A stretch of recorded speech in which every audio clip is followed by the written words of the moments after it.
Telugu YouTube ఛానల్లో మీ వ్యాపార ప్రకటనల కోసం 9154949554 కి కాల్ చేయండి.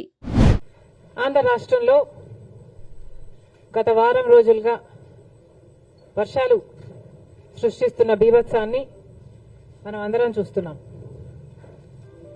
కోస్తాంధ్రలో అయితే ఏమి, ఉభయ గోదావరి జిల్లాలు అయితే ఏమి, విశాఖ ప్రాంతం అయితే ఏమి, ఏజెన్సీ ప్రాంతం అయితేనేమి, ఇలా అన్ని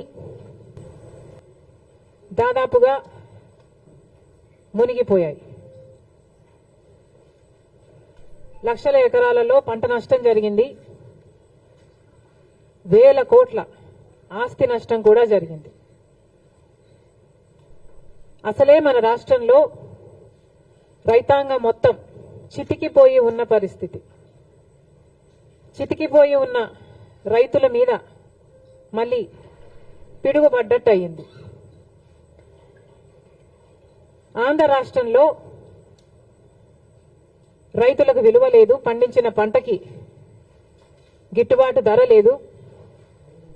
గత 5 సంవత్సరాలుగా రైతులు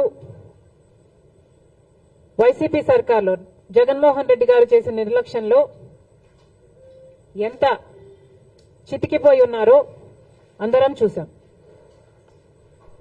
రాజశేఖర రెడ్డి గారు ముఖ్యమంత్రిగా 5 సంవత్సరాలే ఉన్నా 5 సంవత్సరాలలో రైతుకు పెద్దపీట వేశాడు, రైతుల్ని ఆదుకున్నాడు, రైతులకు రుణమాఫీ చేశాడు.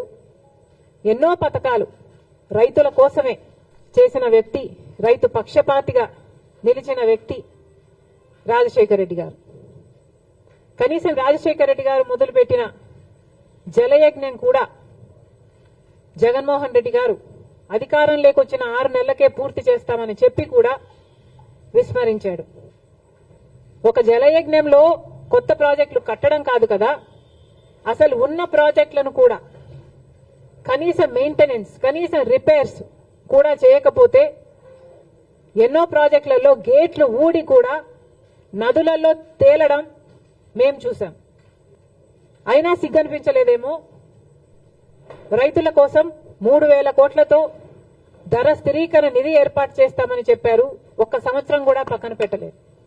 4,000 కోట్లతో రైతులు పంట నష్టపోతే నష్టపరిహారం కింద పక్కన పెడతామన్నారు. 1 సంవత్సరం కూడా పెట్టలేదు. రాజశేఖర రెడ్డి గారు ఉన్నప్పుడు ఇన్పుట్ సబ్సిడీ అయితేనేమి, లేకపోతే డ్రిప్ మీద సబ్సిడీ అయితేనేమి, యంత్రాల మీద సబ్సిడీ అయితేనేమి, ఇలా ఎన్నో ఇచ్చి ఆదుకుంటే ఏది ఇవ్వకుండా రైతుల్ని ఘోరంగా ముంచేయడం గత 5 సంవత్సరాలుగా. రైతన్నవాడు అసలు ఆంధ్ర రాష్ట్రంలో అప్పే లేని రైతన్నవాడు లేకుండా మిగలకుండా పోయాడు. ఇంత చితికిపోయి ఉన్న రైతుల మీద ఈరోజు మళ్ళీ ఈ వర్షాల భారం. మరి రైతన్నవాడు ఏం చేయాలి? రైతులు ఎలా బతకాలి? ఇప్పుడు ముఖ్యమంత్రిగా చంద్రబాబు గారు ఉన్నారు. కూటమి సర్కార్ అధికారంలో ఉంది. మరి ఇప్పుడు కూడా రైతుల్ని ఆదుకోకపోతే ఆంధ్ర రాష్ట్రంలో అసలు రైతులే మిగలరు. ఇప్పటికే ఒకరోజే 10 సెంటీమీటర్లకు పైగా వర్షాన్ని ఎదుర్కొన్న ప్రాంతాలు ఎన్నో ఉన్నాయి. అసలు చాలా మటుకు రైతులు మళ్ళీ పంట వేసుకోలేని పరిస్థితిలో కూడా ఉన్నారు. అంటే మట్టి పుడుకుపోయి, అంటే వేసిన పంట నష్టపోవడం ఒక ఎత్తు అయితే, మళ్ళీ ఈ వర్షాలు అయిపోయిన తర్వాత పంట వేసుకోలేని పరిస్థితులు కూడా ఎంతో మంది రైతులు ఎదుర్కొంటున్నారు. మరి ఇలాంటి వాళ్ళ పరిస్థితి ఏమిటి? మళ్ళీ చెప్తున్నాం, కూటమి సర్కార్ అధికారంలో ఉంది. చంద్రబాబు గారు ముఖ్యమంత్రిగా ఉన్నారు. ముఖ్యమంత్రిగా ఉన్న చంద్రబాబు గారు మన రైతుల గురించి, వాళ్ళ పరిస్థితిని గురించి ఆలోచించాల్సిన అవసరం ఉంది. రైతులను ఆదుకోవాల్సిన అవసరం ఉంది. కూటమి సర్కారు అధికారంలో ఉంది. అయినా కూడా బీజేపీ వైఖరి మన పట్ల ఎలా ఉందో ఒకసారి ఆలోచన చేయండి. నేషనల్ డిజాస్టర్ ఎన్డీఆర్ఎఫ్ బలగాలు మన రాష్ట్రాలకి ఎంతమంది వచ్చారు, ఎంతమందిని ఆదుకున్నారు? ఇదే వర్షాలు ఒకవేళ యూపీలోనూ గుజరాత్లోనూ పడితే అక్కడ ఎంతమంది బలగాలు ఉన్నారు? మన రాష్ట్రం అయితే ఎందుకు ఈ సవతి తల్లి ప్రేమ? ఇంకెన్నాళ్ళు? గత 10 సంవత్సరాలుగా బీజేపీ ప్రభుత్వం కేంద్రంలో అధికారంలో ఉండి కూడా మనకు ఒక్క మేలు కూడా చేయకపోగా ప్రతి విషయంలోనూ మోసం చేసుకుంటూనే వచ్చింది.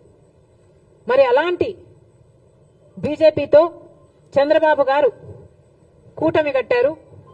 ఆ కూటమి ఇప్పుడు అధికారంలో ఉంది. మరి ఇప్పుడైనా మన రైతుల్ని ఆదుకోకపోతే మన రైతులు నిజంగానే చితికిపోతారు.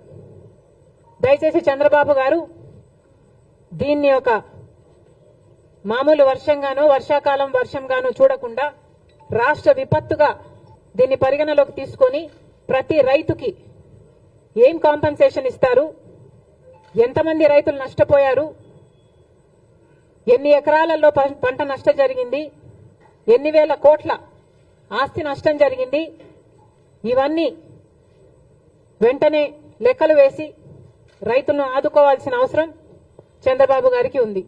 Please subscribe to Please subscribe to KTV Telugu. KTV Telugu. KTV Telugu. To KTV Telugu. KTV Telugu channel.